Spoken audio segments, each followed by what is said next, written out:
Hello and welcome to this video on the Royal Lopez. Today I'll be covering the 8A4 anti-martial. Firstly, I'll be showing how we reach the tabia and why white and black each play the moves they respectively do to get there.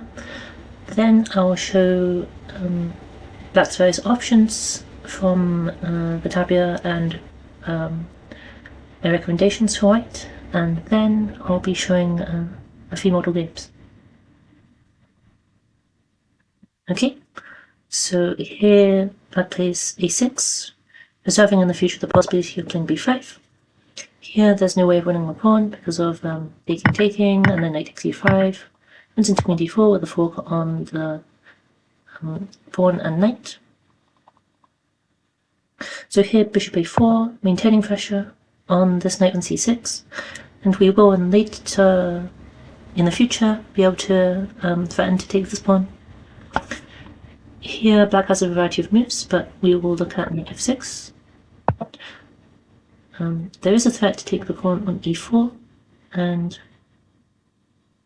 it's possible to defend it, but more principled is just trying to get a lead in development and castling. Now now black can take on e4, leading to the open Royal Lopez, which needs quite a bit of theory for black. And here's where black can make a choice of a lot of various different systems, like fianchetto systems with d6 or g6, archangel systems with bishop c5 or b5 followed by bishop c5.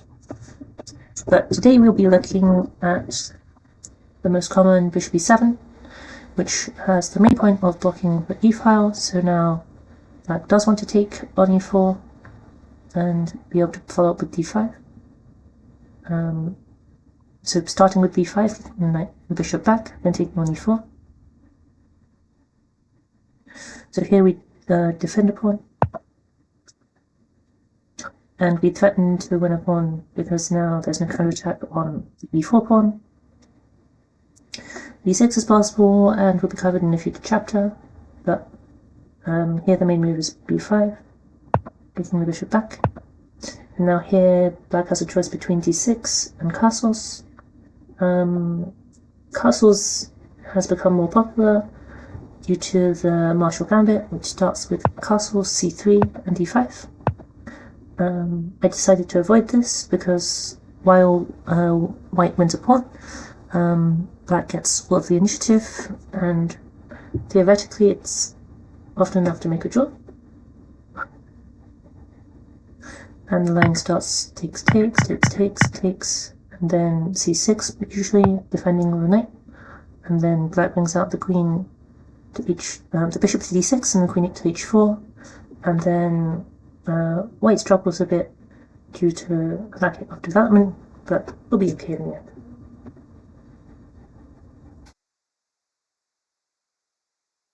Okay, some other systems are h3, which aims to go back into a closed Royal Lopez if black plays d6, then c3 can just be played.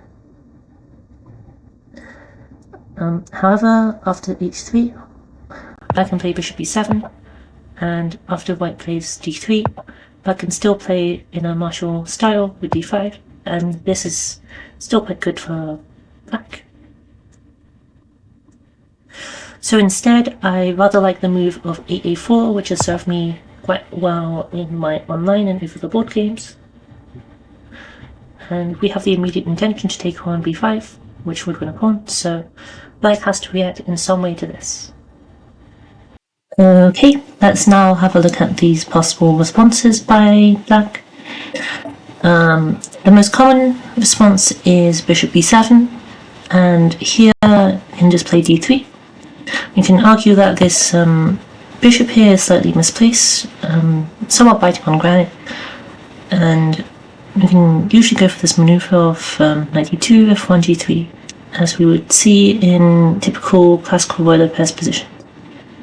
When I mean classical, I mean as in old games, where we would have the usual closed Royal Lopez and not the classical variation. Yeah. So here black can play d6 or d5. d6 is more like a closed roy structure, and d5 is trying to go for the gambit again, but it's not as good. And a4 did make a good difference. Okay, we will look at d6 first. And here, while we might just play moves like knight e3 or knight d2, knight d2 going for the routing, or knight e3 putting pressure on this pawn, I like the saddle move of bishop d2 here, and this indirectly prepares knight c3 or knight e3, and is kind of awkward for black to meet. Okay, here black might play queen d7, which indirectly defends the pawn on b5. So once this knight moves away, you can recapture, and then a knight on c3 is not really attacking this pawn. However, knight c3 is still a good move. Just developing, and then we can decide whether to swing it to d5 or to e2. Okay, here black has surprisingly many options, but they are relatively intuitive to understand, so don't worry about the huge quantity of moves. And in these lines, even if you don't play the recommendation, you should still be with a pretty good position. Okay, so knight e5 I've put as the main move, and it's also the most common. Just trying to grab this bishop and preparing to expand with c5 or expand with b4. So here black could play with b4 or c5. b4 happens more often. And then we have the nice point that after we move this knight, this bishop is attacking this pawn on b4, so c5 is pretty much forced. Then here we can enter, I think, a rather exciting position, although if it's too exciting you might go for t3, which is a bit simpler, but still I think quite pleasant for white.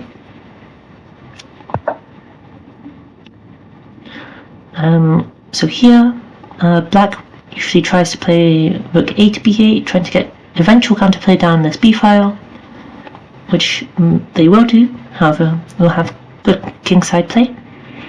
If black goes for an early bishop d8, I've put an interesting model game where white did a central breakthrough, and then black's pieces ended up being quite bad. Yeah, sometimes when black does shuffling and then isn't prepared for a central break, they can be left with quite a bad position. So okay to b8, knight f5. If black goes bishop d8 here, there's actually a rather interesting sacrifice of bishop h6, and hopefully I'll be able to do some analysis on a game which started here. Better is bishop c8, and then that means that when this queen moves out of the way, black can snap off this bishop, and of course this also prepares black's counterplay on the b file. Now, we have been looking at moves from a chessable course by Jan Gustafsson, and funnily enough this move isn't covered there, which is kind of fun. Here we play c3 with the direct intention of playing d4, so black should, I think, play b3. If they play bishop b takes c3, I think we just get a good version, just with knight square control, and we can still push d4. And this is like a good version of many other positions we'll get across this study. Okay, b3, and then, well, it's defended twice, so we have to go bishop b1. So we get this quite interesting position where it looks like we are, for the moment, down a full rook and a bishop, because this rook is unable to move, and then it's blocked in by this bishop. And this bishop doesn't seem to have any scope, because it's blocked by this pawn at e4, and Doesn't seem to be any apparent way to get rid of it. However, if we can engineer a way to play f4, you put immense pressure, f4 and d4, you put immense pressure on this e5 point, and eventually we can make all our pieces explode out with a good attack on the king. And yeah, I tried playing this against Stockfish on the black side a few times, and I would always lose in just a few moves. And I hope that speaks to the strength of the variation rather than my inability to play this. Okay, so black can either save this bishop or not save this bishop. If I don't save the bishop, we'll try to take it next. We will take it next, so suppose queen c7, then we take, and then, like in the closed Roy Lopez, we play h3 before d4 to prevent bishop g4 with pressure on our center. To play d4 immediately, but bishop g4 is somewhat annoying. That may be after c takes, and then bishop g4. Yeah. And then I think it would usually get quite equal, but then with black's play on the queen side already accomplished, it's not good for white, I think. Here it does hang the knight though, so c6.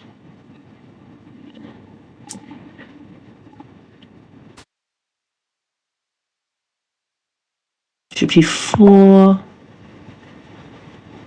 Then, yeah, it's not easy to react to this bishop. Okay, just a sneak peek at the engine there. But yeah, h3 is much more comfortable.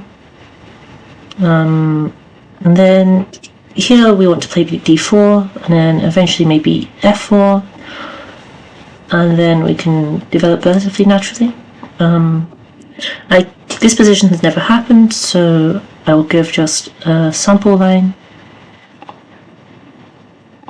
Actually, I may have had this position against a friend once, but while they were playing anonymously, so I can't find the game again. But they played something similar to the idea by black here. So shifting this knight over to the queen side, and then handicap, sometimes winning this pawn, but in actuality, it's always too slow for this, and yeah, black's queenside counterplay is just far too slow, like comically far too slow. Okay, we play d4 here, and black doesn't have to play c4 here, but if they do the exchange, they're left with just worse pieces, I think, with this bishop on c8, and then our pieces be able to naturally come out. Yeah. So this aims to restrict the rook and bishop again. Here we play bishop b3. So if black just casually played bishop b6, you would have the exchange of pawns, and then taking on b6. I'll show the line actually. Knight b6, d takes, rook takes, and then queen d5. Attacking this rook, and then this weak pawn. Take this knight and this weak pawn. So black should play something else which doesn't lose knight. Then here, because the knight's come back to d7, black is covering this square for the knight, which would often be a good square for it to hop to. But in this case, we can just hop backwards, knight d2, preparing the f4 push, and putting pressure on this pawn.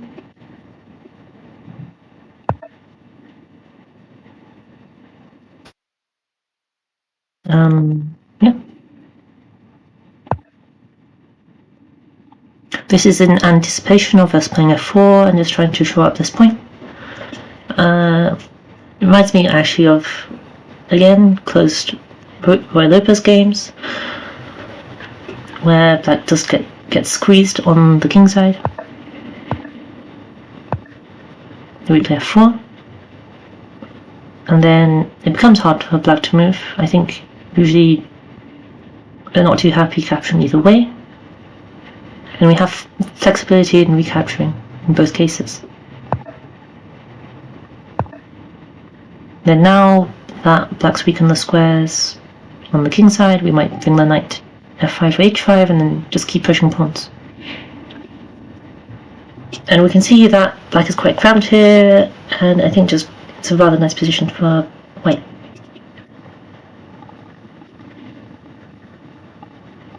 Okay.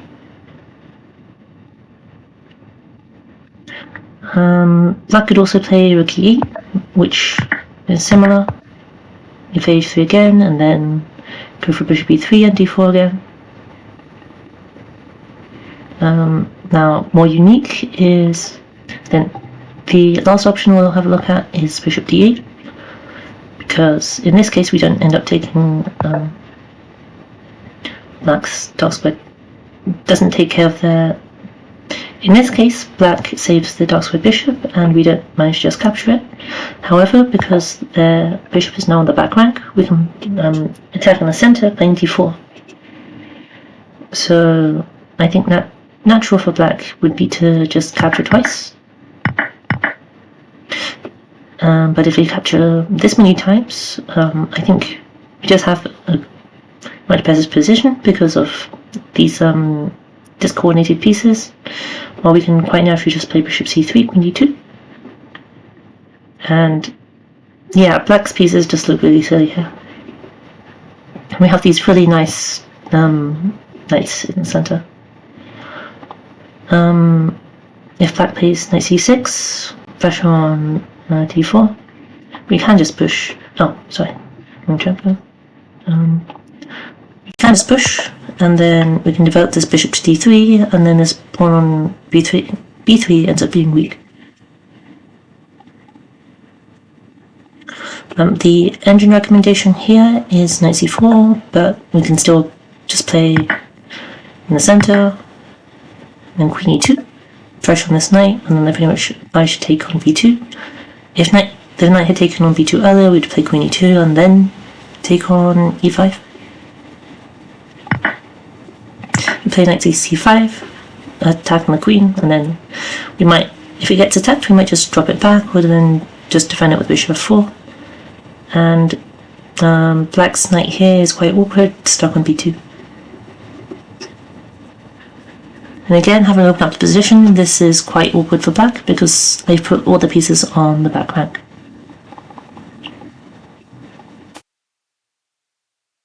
Okay, so that covers this line with b4. Let's now have a look at c5. So here, it's good to take on b5 before black pushes b4. And we have an interesting plan here of trying to occupy the d5 square. And if black had the position, let's show the position first, b4, and we take here, then after black takes back, if we have takes here, we can take, which I will definitely be showing in the third part. Now d4 is quite interesting, but here we get to do a lot of moves with tempo. So knight takes, e takes, knight e2, attacking this pawn, c5, and then knight g3. And it's quite scary on it coming to f5, and then swarm as it according to the hours. There's a interesting game which I cited here, isn't in the study, but it will be whenever I do publish this. Okay, and that covers all the lines with queen d7. Knight d7 here is a move sometimes played in the closed roy Lopez, as in like the Karpov variation, but here it's just not as good. Here we play knight c3 as we have prepared, and then black can go knight c5 with tempo on our bishop, but it's not a very good tempo, because eventually I'll run into d4. We can sink our bishop here, and black might push us for a while, but ultimately I think black's pieces are all misplaced here, and we get our usual kingside play. We basically spent their 2 tempi, or 3 tempi, just rerouting the knight away from the defense of their king, which I think can only favour us.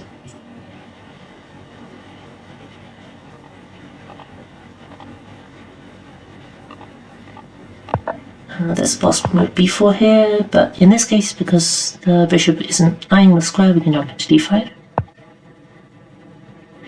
And then, now, this bishop slides quite comfortably to c4, now that b4 has been played.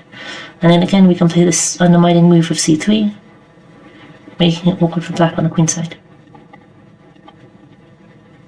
Okay, and then one more move that I showed here. We have b4 here, but then we have c3, trying to immediately undermine. Then black should play b takes c3, and then we can just play bishop takes c3 here, and then we have quite easy play. This bishop can come to c4, we can fix this pawn on e6, and then we have good pressure on it, and then the knight can route to e3 or g3 through the typical maneuver, and this c3 bishop helps prepare d4. So it's just, again, quite a nice position. Yep.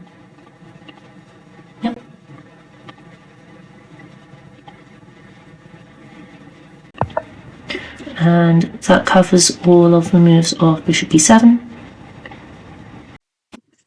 Okay, now that we've looked at all the moves with b6 here, let's look at what happens if black tries to play in the Marshall style again with d5. So now we play our main idea of a4, trade on b5, and then take on a8.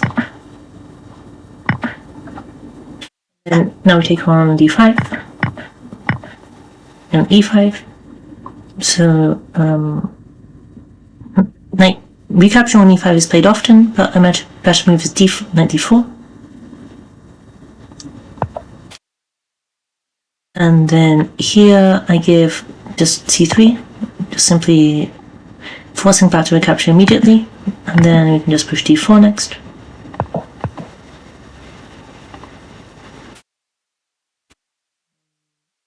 Yeah, this position we are just up a pawn. If black does ever go rook e8, there's no real threat of f6 because we just have knight f3 back. And then we can just develop usually with bishop e3, knight d2, knight f1, or knight f3. And we can take this pawn on b5 eventually if black doesn't defend it.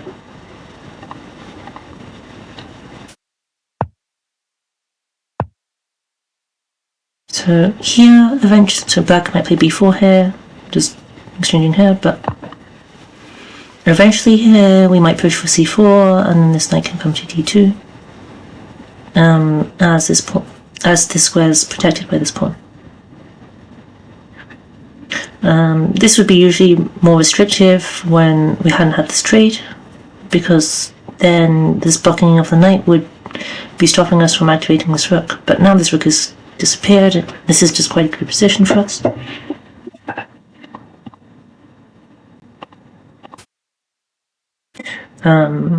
Yep. So if we have knight takes e5, we just take back, and then you want to just develop like so. And if black plays the usual bishop d6 here, we can just take on d5. And then after the dust settles, with this tactic in some order, we just have a quite nice position, having the 2 pieces against the rook, but black has the weak pawns, and it's quite comfortable play for white. The rook doesn't really have too much purpose, and I think having more pieces is nice.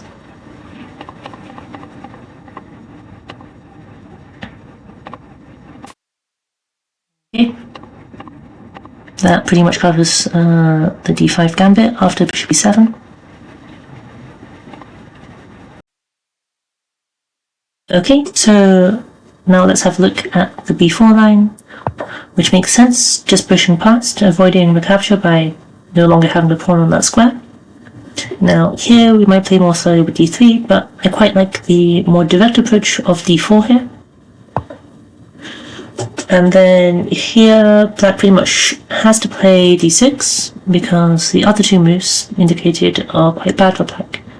So if black plays e takes d4, we can push in the center, which is quite thematic. Quite often when we have these pawns on e4 and e5, and this knight on f6, if we can get rid of this pawn, e5 could be quite a strong move, as the black knight doesn't have anywhere really comfortable to go. In other kind of positions, like a pit where black's included c6, then maybe knight d5 makes more sense. But here it's not at all possible because it's just defended. So e takes d4, e5, and then if black jumps to knight g4, then we can just play h3. This is different sufficiently, and then we can shatter the king side, and the king's just forever unsafe, and it's really pleasant play for white. If it opts back to knight e8, well, it looks very silly, and here we can play knight takes d4, but even more accurate is bishop d5, and then, yeah, we can play bishop takes e6 to double isolate black's pawns, which is a good option, but we can take advantage of the light square weaknesses by shuffling this knight c4, and this knight after coming to d4 can sometimes come to f5, which is a really good attacking square, and can be assisted by this queen coming to g4, h5. Because of this pawn on e5 and this knight just meaning this knight's no longer on f6 defending, that makes black's king quite vulnerable.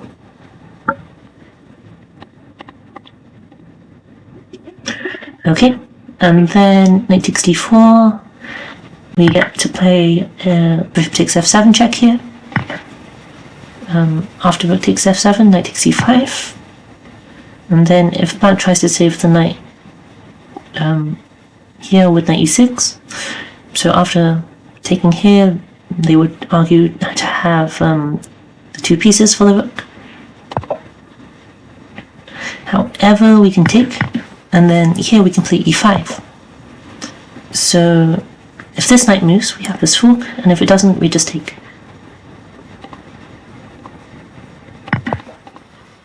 So supposing it moves somewhere like, well, there isn't any good square, but e8, we have free check, just picks up this rook on a8. Yeah, this is similar to the 8d4 anti-martial, where like almost exactly the same line can happen, but here it's even better because we've just included a4 and b4, and then that makes black's queenside quite weak. Okay, let's now have a look at 9d6. It's the main and really only response.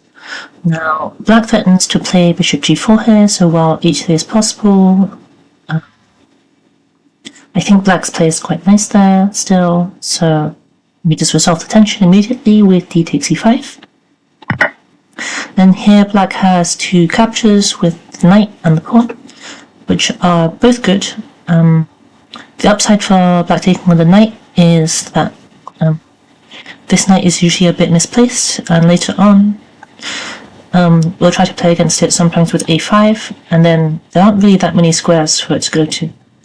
The downside of knight takes e5 is that we could play with, suppose, knight b to d2, and then go on with knight f1, and I'll show that after.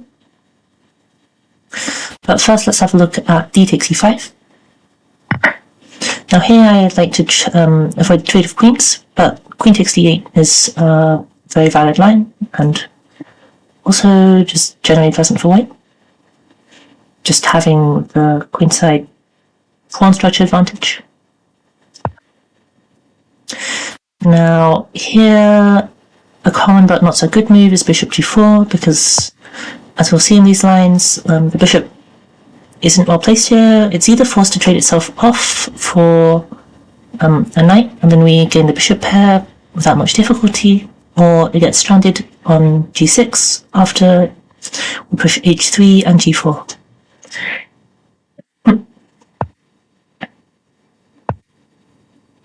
Then here we can go knight c4 and just develop.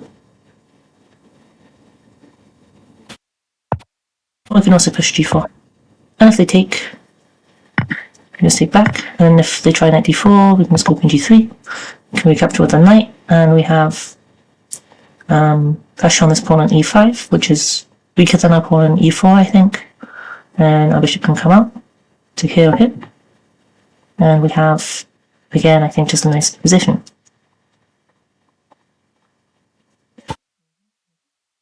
Okay, let's now look at bishop c5. Here, I like the move a5. This preventing the knight coming to a5 itself, and then we can try and put pressure on this pawn here with bishop c4 and queen e2. If black plays what seems like a sensible move of queen e7 to bring the rook over to d8, we actually have this cool move of bishop d5, which puts some uncomfortable pressure on black, because if it's taken, this knight has to move and we can take queen e5.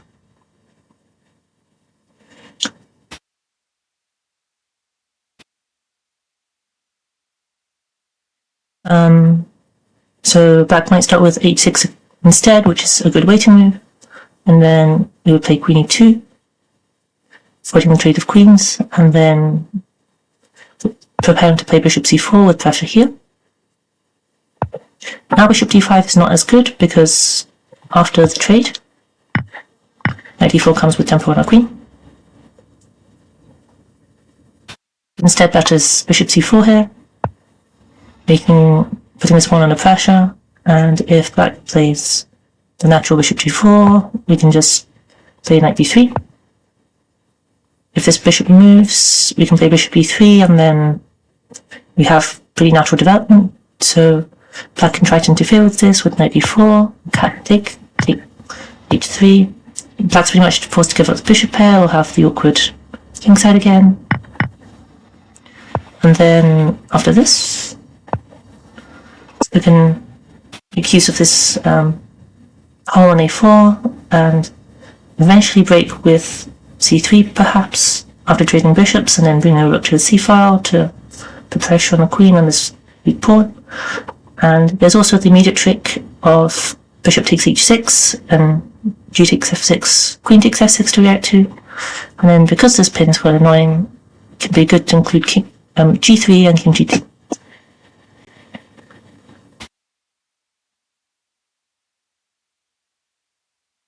Okay.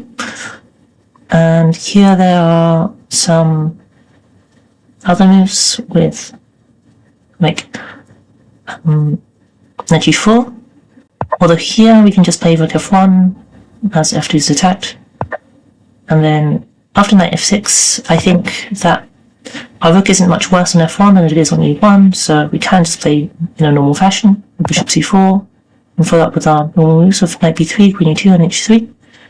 Not we can include h3 because bishop g4 can be annoying. And then against going knight d4, coming forwards, we can trade. And then again we can just develop quite naturally. This knight isn't doing much on g4, so it gives us pretty much a free tempo again. Okay, and then lastly, an important line to look at, because it just leads to a long forcing line, which is dangerous for us if we don't know. Bishop e6.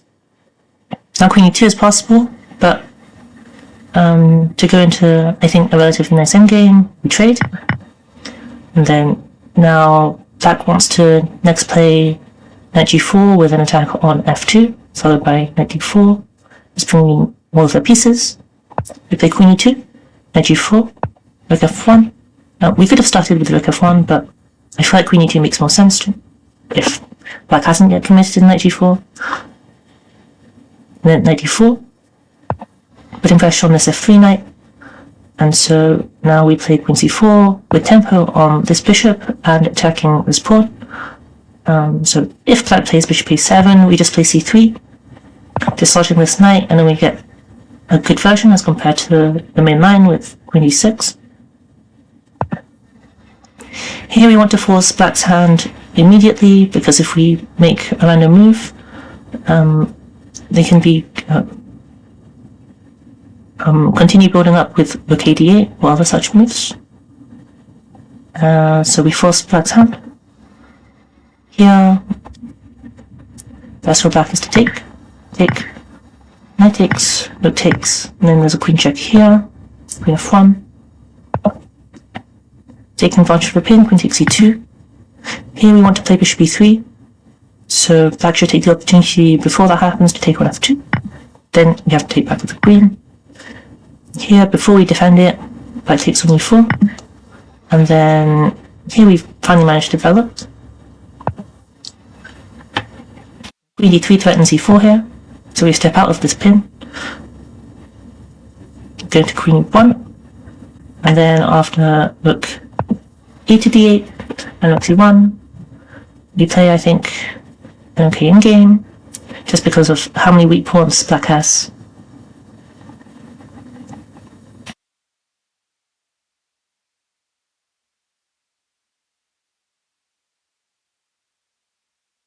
Okay, that covers all the moves I've prepared for after 12a5.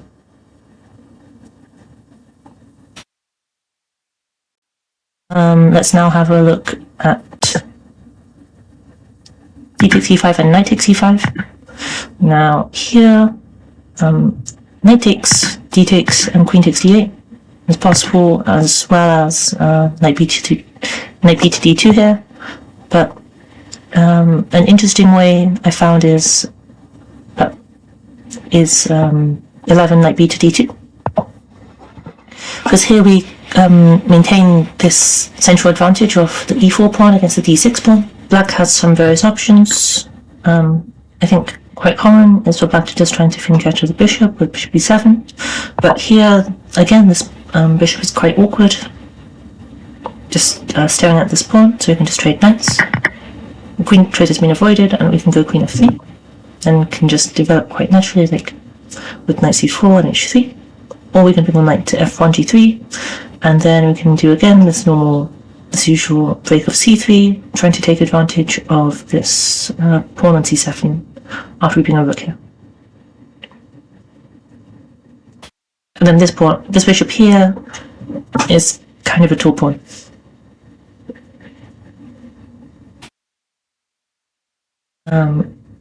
The bishop could also come to g4, but here again we have this situation where black has to either give up the bishop pair or just strand it on g6. So h3, h5, g4, bishop g6, can trade. Knight d4 is also possible, and then we can play for an attack with f4 and f5. Then here we can again have themes of fixing this pawn in a6 with a5, and just jump in here with just taking advantage of the weak squares in black's camp.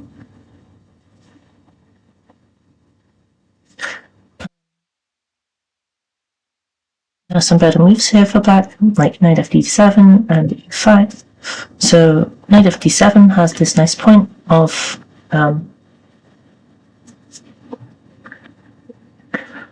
being able to recapture on e5 with the knight after recapture there. And I think this is quite fine for black. Instead, we can avoid the trade of knights with something like knight d4. And we can push for f4 and get some kingside initiative. But I think there's an interesting approach with knight f1. Just keeping the knights, well, not going for the trade yet, and then just trying to bring this around to g3 or e3 and just play a game. Just with, I think, nice space advantage, and then black having the somewhat currently superfluous knights on d7 and e5. And again, from the arrows we can see we have various moves that can make us pawn play. There's so much that it's hard to cover, but again we have a5 fixing this pawn, c3 break, and then this knight can be dislodged with f4, and we might want h3 sometimes to prevent the knight jumping into g4. but we have good control of d5, which is where I think black would usually want to break. Then f5 is always awkward because it weakens black's king. So all in all, I think a pleasant position for white, but I will show some games. So knight f1's quite a bad move. And then if black makes just a move like a5, sometimes intending bishop e6, you can trade knights. And I think that covers all the moves in 8b4. Okay, now that we have had a look at bishop b7 and b4, we can look at some more unusual moves. First, let's have a look at rook b8, which is a perfectly good move, played by Magnus Carlsen against Nepomniachtchi in the 2021 World Chess Championship. So here, now that black has given up the a file, it's good to take. And I think just building the pawn duo with c3 followed by d4. Here again, similar to the bishop b7 line, black can play a more close-way position or trying to go into a martial-like position with d5. Let's first look at d5. So here we'll demonstrate why this inclusion of a4, a takes b5 has favored us. Take, take, take, take, take. So if black tries to play in the usual way with c6, we can play d4. Bishop d6, rook e1, queen h4, g3, queen h3, which are all no moves if you play into a regular martial. But here we can play queen d3, trying to challenge black. And now we want to just swing this knight to d2 and f3. So black can now try to attack the queen immediately, then we go back, queen f1, queen h5, then now we go on our plan of bringing the knight in. And then now black does a thematic try to trade rooks and put pressure on us. But here I played once rook takes e8, but even better is bishop d1. Just forcing the issue, and black's attack is pretty much gone here. Just because this bishop, which is often on the floor for us, due to our weak leg squares, has already managed to come back, and there's not very much black can do about it. And here, black has a problem of this weak back rank, because while they would often want to have this rook come in with rook e8 and rook e1, they always have to spend an extra tempo, which is going to be the tempo that costs them the game, defending against rook e8. And otherwise, if in endgames, after trading many of the major pieces, you can just bring the pieces naturally forward to squares like f3, and then this bishop can come back to b3 if there's no danger. If instead black plays bishop g4, not yet attacking our queen, we want knight b2, covering f3, which is nice. Yeah, and now here instead we can take and go back to f1. And again, now we can see that this does have an important influence. Go here, f3, queen f2. And now, after this, having played f3, we can just have the square for this knight on e4, just blocking the e file, and again, we are up a pawn, and black doesn't have very much of an attack. Okay, let's now have a look at knight f6, which is more according to Marshall's original idea, though without the rook b8 inclusion. Now we can play d4, bishop d6, and now we have this very nice move of rook e2 into the rook e1. And here f2 is already defended, and then black can go for knight g4, we play h3, queen comes to h4, but now that this f2 point is already defended, we can play knight d2, and then we have this crucial tempo to play knight f3, and then our black can try to stop it with bishop b7, we can play d5, blocking out the bishop, and then black really doesn't have anything against knight f3 next, and we just get a nice game up a pawn again.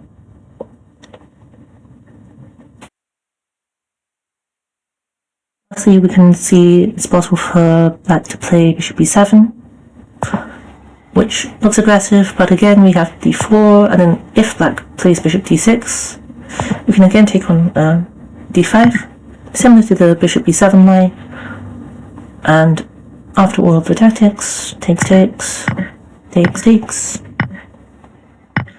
I'll play with 2 pieces against the rook, although there's another rook on the board, is favourable to us.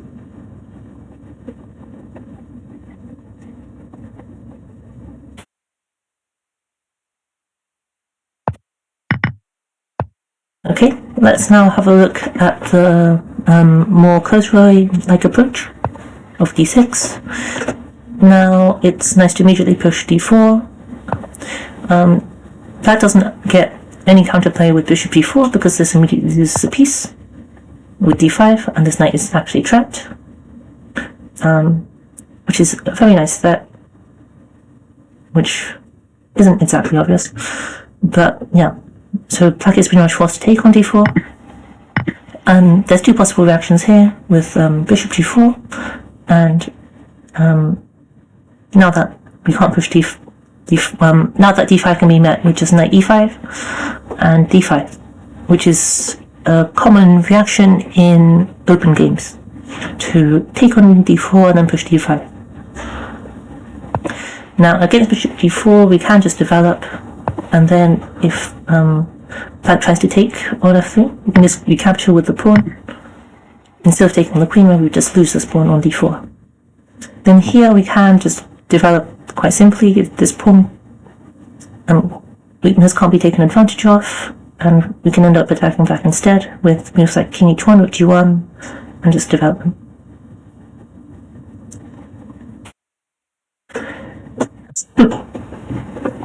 Okay, so now black can also play d5. E takes d5, going for an IQP position is possible, but I prefer e5 here. And this is like a somewhat improved Joker-Pian position. Black will jump into e4, and then we challenge it immediately with knight c3. And then after take, black should play bishop f5 to prevent us coming onto the diagonal with bishop c2 and queen d3. So if we go bishop b6, we can just go queen d3, queen d7, and then bishop c2 is nice. Knight g5, I will show a very nice attacking game. Then here, black has weakened the dark squares, which is the first phase first, and then we can launch a nice attack. Or you just have a nice position. So back to bishop f5. Here we can just defend our center with bishop e3, and then we can prepare to double or triple on the a file. So here we will want to try to push on the king side, as that's the direction our pawn chain is pointed. And this bishop can be in quite a bit of danger, surprisingly enough. And the assault on black's king side is not easy to defend against. Meanwhile, we can triple on this a file with moves like rook a7, rook e to a1, and queen e2. And one example of mine is here, knight e8, rook e2, rook a7, sorry, and e6. This is a very nice square for the knight, so it makes sense for black to move here. Look here, queen c6, and then we can triple here. This pawn is poisoned because it's trapped after queen takes c6, rook c1.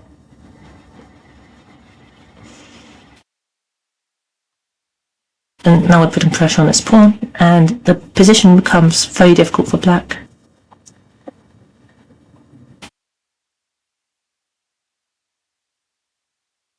Okay, so that covers the b8 lines. So let's now have a look at the very interesting move of 8d5, which tries to argue there's still compensation. But we can go into this forcing line of a takes b5, e takes e4, d takes e6, and taking on f3, and just take back. So here we are, up a pawn, so black has to try to play on compensation. If black develops with just bishop g4, we have queen c3, which is quite natural, and then we can just bring our pieces out quite easily, and there's not too much black can do about it. Like after bishop d6, the knight's prevented from doing this Greek gift idea, and there's no simple way for black to mobilize their pieces. So a better way for black to play is with e4 here. Then we drop our queen back to e2. Black should play bishop d6, which aims for this Greek gift on h2, which is why we play h3. If black starts with rook e, it should still just transpose because they'll play bishop d6 afterwards. Here black usually plays rook e8, going for this rook lift of rook e5, rook g5, or rook e5, h5, which ends up being a good attacker. But here we put pressure on this pawn, which is being somewhat of a thorn in our side. Knight c3, rook e5, and again we pressure this pawn again. Rook e4, and then there's not very much that black can do to improve their pieces, so they pretty much just go in for the sacrifice, bishop takes h3. Instead of recapturing, which leads us to deadly checks with rook g5, we just take on e4. Now we have better defense with this rook coming naturally. Black saves the bishop with bishop g4, and then while queen e3 is possible, I think even easier would be queen c4. And then after this, black can be pretty much just directly lost. Next we do just want to play d3 and then develop this bishop. So if black tries bishop e6, we can just drop the queen back, trying to play d3, and we are up a pawn. Black doesn't have compensation. Rook e6 trying to block, we have queen d4, discovered attack here, and then there's this long forcing line. But at the end of it, this endgame is just really nice for white. Black can't take anything else, and this pawn, as well as danger to black's king, will just end up with black losing quickly.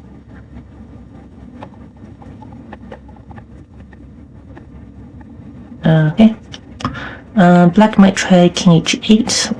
Well, it's important not to take on f7 as black does get initiative, but here we can just play queen c3, followed by d3, and we are again just up a pawn. Then if black tries to block us with knight d5, we have this cool move of d4, where if black tries to attack with rook h5, we have bishop g5, which just immediately wins this knight on d5, as we've severed the connection between the rook and the knight. And we've gotten out our last piece into the game. Okay, so that covers this d5 line, except for this interesting move of queen e8, where the best move is d4. Now, if black trades, we go into the endgame, which is preferable to us,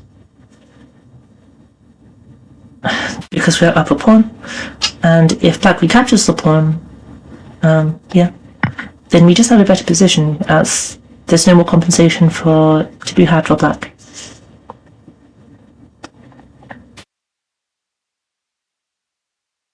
Okay, that covers the 8d5 line. Okay, lastly, let's have a look at this rare knight a5 line, which is tricky.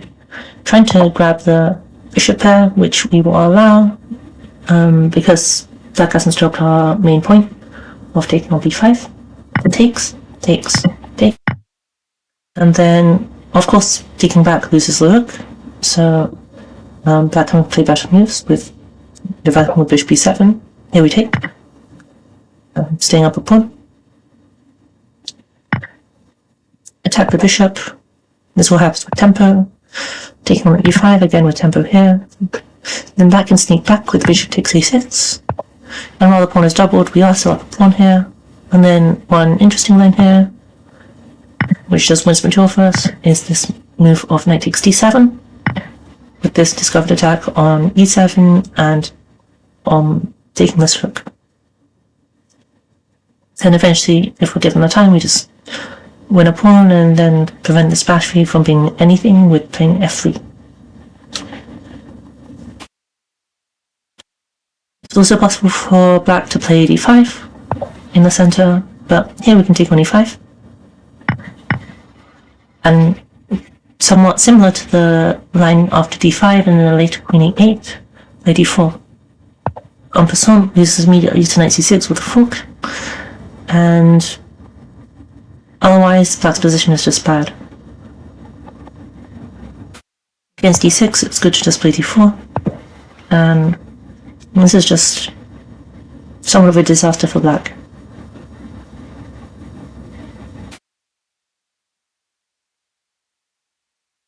Okay, that concludes the theory portion, and now we will go on to look at some games. Okay, let's now have a look at a couple of games in the lines that I've recommended. Here we look at black playing bishop b7. This is a game between Basov and Bersamina in 2022. So here we follow along our recommendations with black pushing on the queen side and then white maneuvering the knight round to the king side. Then black plays bishop d8 a bit early, which means pushing in the center is quite good. c3, just prepares d4. There's no b3 anymore because the the rook is not on b8, so it would just lose a pawn.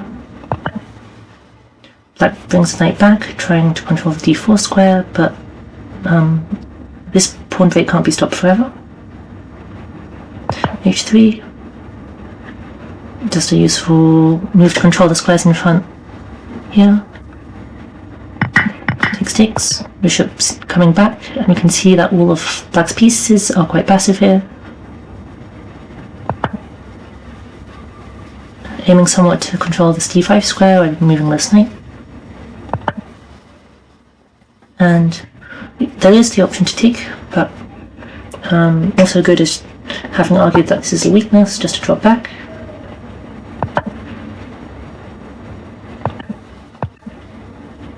This menaces sacrifices on h6, while also defending the c3 pawn.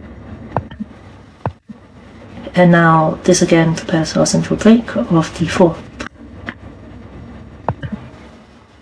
Black tries to step out, but d4 still strikes. And then after all these trades, white's left with a central space advantage and the better pieces, as black has already coordinated here.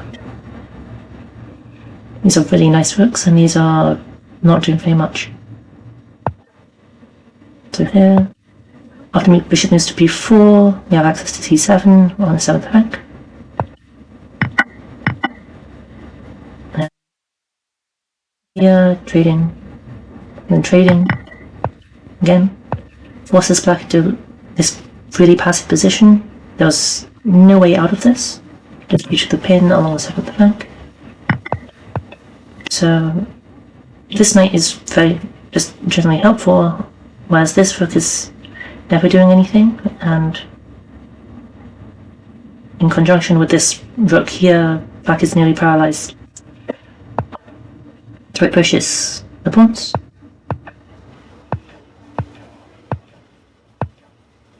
And after this, black has very little play because the rook's even more trapped somehow, and the structure is just awful for black. Here we have some tactics. Check.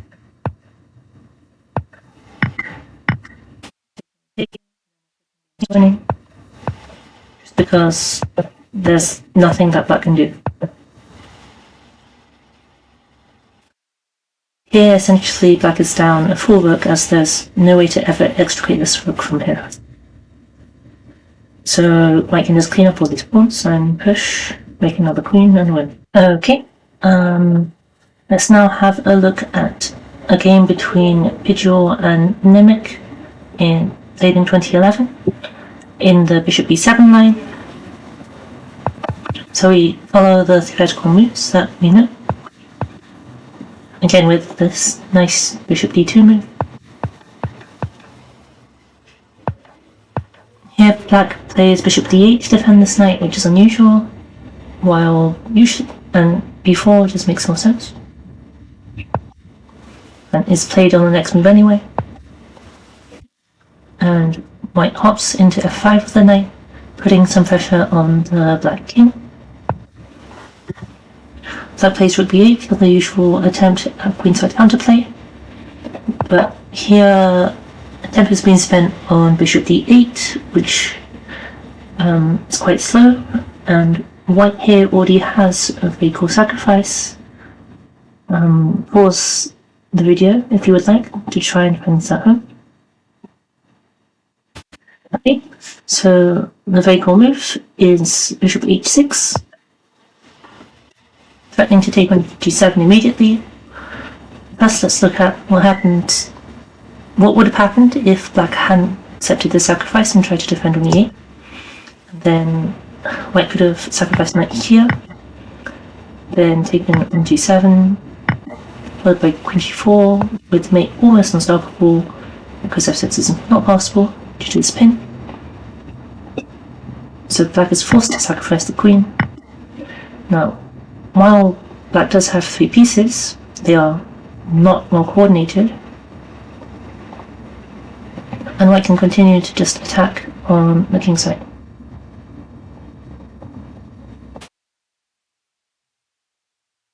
So in the actual game, black took this bishop, which is very logical, but then white continued with queen d2.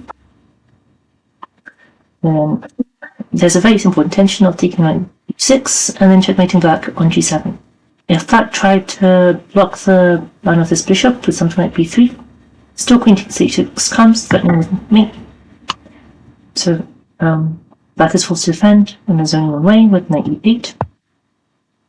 Then sacrifice after knight to c5. I should bring this rook in to g3, to e3 and then g3. And then black is forced to give up the queen in an effort to prevent immediate checkmate.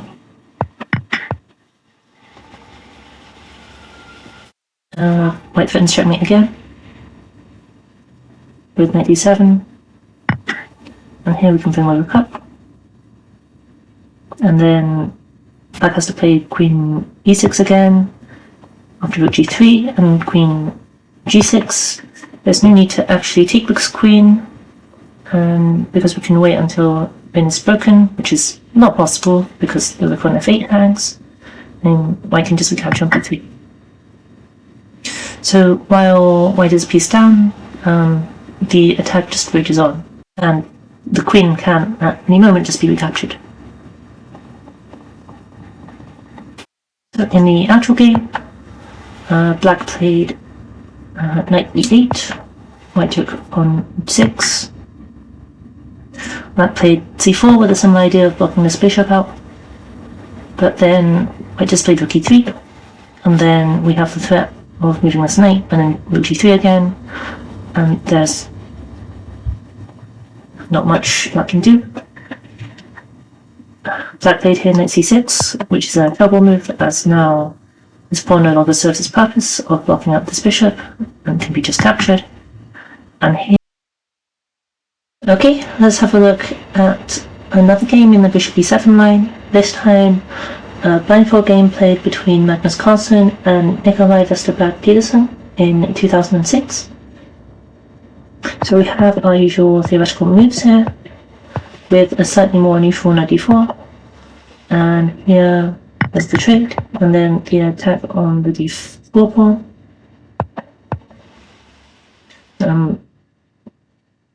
Black tries to prevent this knight jumping into f5, so plays g6, which unfortunately weakens other squares, and Carlsen makes this interesting decision of c3, which does undouble black's pawns, but the remaining pawns are still somewhat weak, and this bishop becomes rather scary on this long diagonal. And then black immediately pushes d5, trying to regain central control, but white just develops calmly. And then while black has gained central space, there have been weakened light squares around on the queen side, which can later be taken advantage of. Black decides to trade the queens, but then this knight becomes somewhat stranded here after white plays e5. And then this knight has no real future because there's no way to get it back into the game. Black sees that after h3, the knight can only go back to h6, and that's attacked by the bishop, so king g7 is played, and h3, h6, and still this knight doesn't have any good squares, so this leaves a rather unpleasant diagonal of pawns, and then this bishop doesn't have time to come back to c8 because of the pressure on the a file. White immediately takes here, takes, and if black plays bishop takes a8, then white takes over the a file with a1, and king's coming. So black played instead rook takes a8, but unfortunately that hangs this pawn here due to just bishop takes h6 and bishop takes f7. So now white is over pawn, and it's a really powerful passed e pawn. And I played c8. White attacked by rook with bishop e6, and then black played rook c7. This restricts black from ever pushing the pawns. Black trades the bishops, but white comfortably just brings the knight in, and eventually converted having the extra pawn.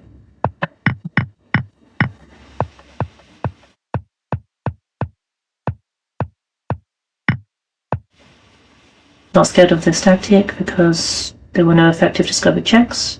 Taking the knight from the capture. And here white is just up far too many pawns for that to have any hope of survival.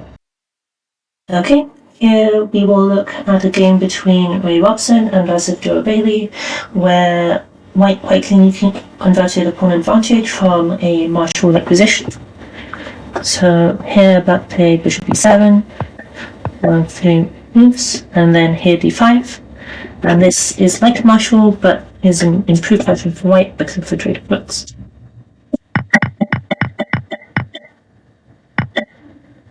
So we have all the trades and then taking e5, and then now white is up the pawn. d4 was played. This goes after the bishop pair, and in the study, idea of c3. But knight d2 is also good, with the idea to take back on b3 with the knight, and to keep the queen here. Game, bishop d6, c3, black takes, because otherwise the bishop can just be saved. And then white plays very natural moves here. After knight f6, this is a 9 pin.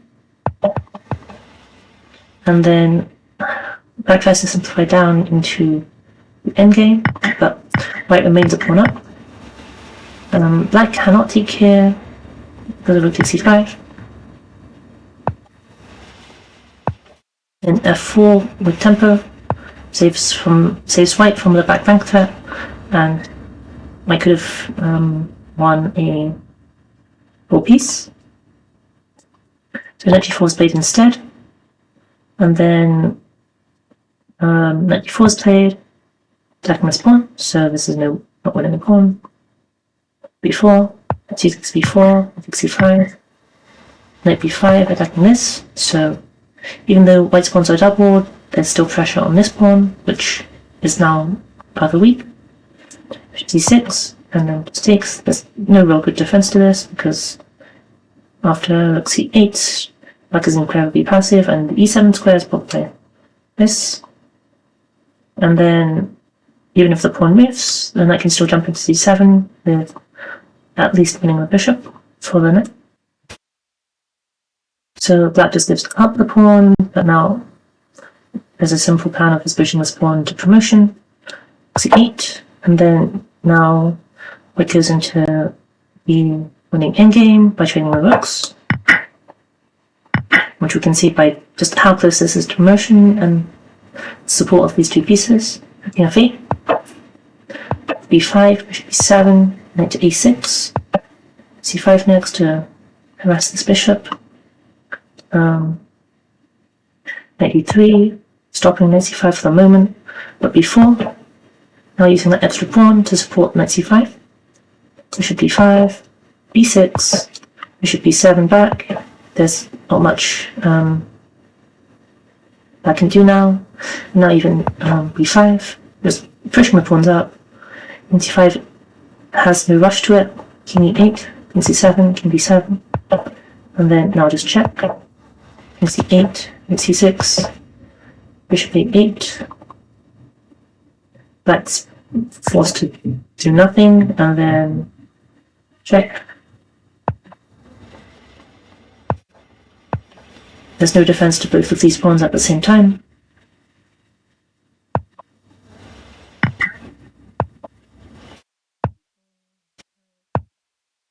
And these two pawns really just tie down back, while white can dance around doing as much as they want. h4, bishop b3, and eventually trading these. Now black is forced to defend the b7 square. So this bishop is forever tied down this side, and then as soon as white played king f2, just aiming to bring the king in, there's practically nothing that black can do at all, and black immediately resigned. I would now like to show a game between Lenia Dominguez Perez and Pentala Hari Krishna, played in 2020. In this game, black played b4, and then d4, d6, d takes, d takes, and knight b to d2, which are standard moves. Bishop c5, and then here white played queen e2. In the study, I recommend a5, but this is also a good move. And I chose this game because I think it well highlighted how white can take advantage of the weak squares on black's queen side. I have queen e7, trying to bring the rook over, and helping to bring the bishop to e6. We have h3 and h6, controlling these squares respectively. White prepares to develop out with the bishop, which is rather harmonious. Bishop e6, bishop e3, we have a trade, and with this, black's dark squares are somewhat weakened, and white can try to take advantage of them by perhaps chasing the knight in here. Before that though, black takes the knight, also because of the threat to the pawn on e5.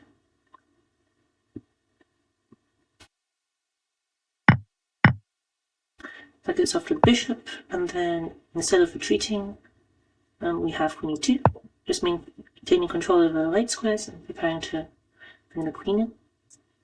Knight takes e4, queen takes e4.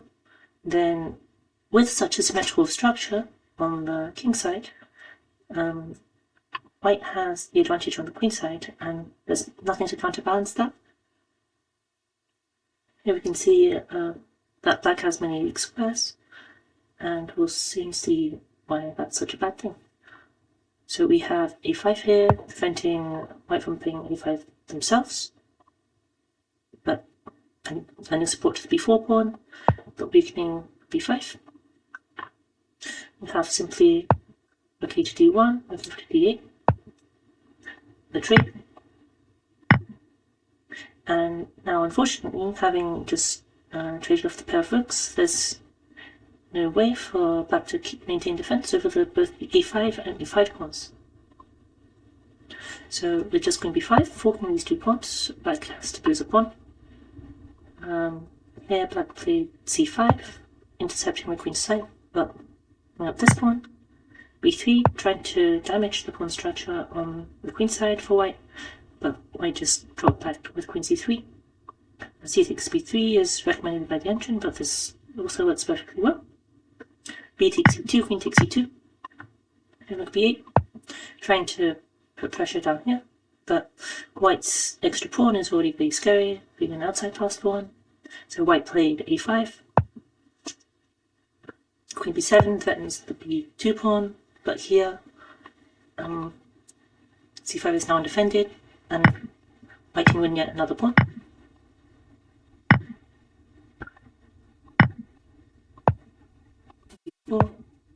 x5 attacking the knight, e5, because if black takes here, the rook endgame is simply winning.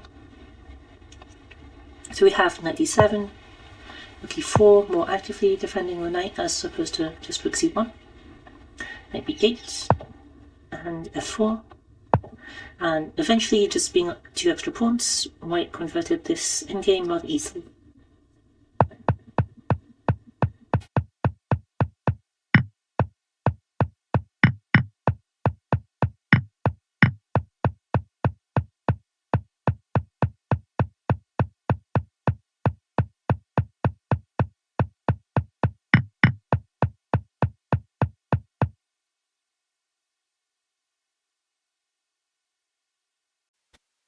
Here, let's now look at a game between De Voiles and Zafoni played in 2019. Here we have the moves b4, d4, b6, the exchange, and this time instead of pawn retaking, we have the knight retaking. Here, I like the move knight b2, keeping knights on, and then knight f to d7, the main move, and then knight f1 was played in this game, and also my study.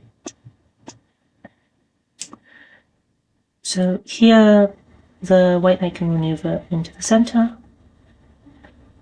or to f5, both good squares, and the remaining pieces can come out relatively freely. Here, bishop f6 was played, and we have the trade of knights. Here, taking back with the pawn is a bit awkward because you'd be blocking the bishop and the knight would also be misplaced. So we have bishop takes, and then white just brings the knight into the center, knight e5, c5, black attacks the bishop and it's saved by going to d5, b8, and then white just moves towards and develops their pieces. We have a trade, and then we have a hole on d5 unless that pushes c6, and then d6 becomes weak, which is a nice part of this pawn structure. Then black played knight d7, and then white managed to push f4 because all of black's pieces were so passive. Going back was forced, and then now white has really nice coordination, whereas black is not doing very much here. Bishop h4 just provoking g3, which doesn't help black very much. And then we already have a strike of e5, just aiming to take on d6 and make it weak. Queen c8, and now queen c6. So this is impossible because of the pin. And then white prefers having pressure with the weaker pieces rather than the queen due to defense. We have rook d8, takes, and then a trade. And then white puts the pawn on d6.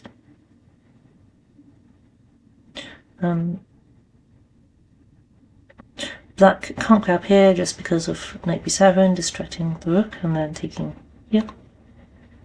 We have rook c7 defending the knight and then just retreating knight f5. White is just up a pawn here.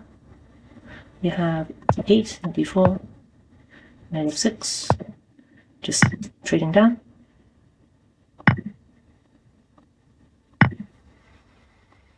F rook on the rook and pawn, rook e4 defending, but now just rook d8 check, taking advantage of the weak back rank.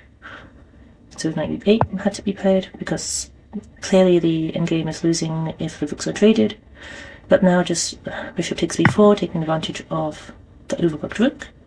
We have f6, b3, king f7, rook d7 check, g6, and rook e7, forcing the trade of rooks, or the trade of bishop for knight. And with the three connected passed pawns on the queen side, black just simply resigned. Resignation happened here. Okay, I'd like to now show a game in the rook b8 line, and here's a game played in 2012 between Golubka and Drenchev. We have rook b8 here, and takes, and then c3, trying to build the pawn center, d6, d4, takes, and then bishop g4, trying to put pressure on the center, but here just knight c3, and then if black takes here, white can just recapture with the pawn, going for king h1, rook g1 in the future. And this pawn center is very solid. So here black played knight b4, trying to aim for the c5 break, but here white kicked back the bishop first. Taking doesn't really make any sense, with no pressure on d4 now. Bishop h5, and bishop f4, preventing the c5 break because of d takes c5, and then we have the pin on this pawn. We have knight d7 instead, and knight d5 just going forwards,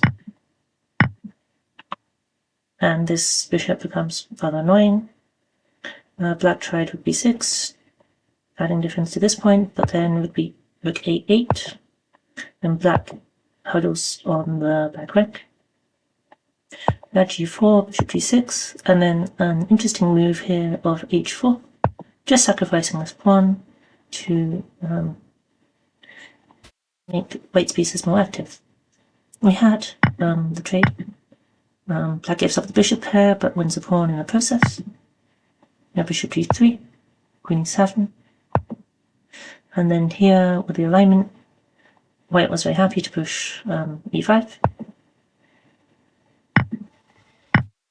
And we can see here that with the center opening, pawn sacrifice was well worth it. We have queen d7 here, bishop g2 saving the bishop, c6 just interfering with the bishop's connection here.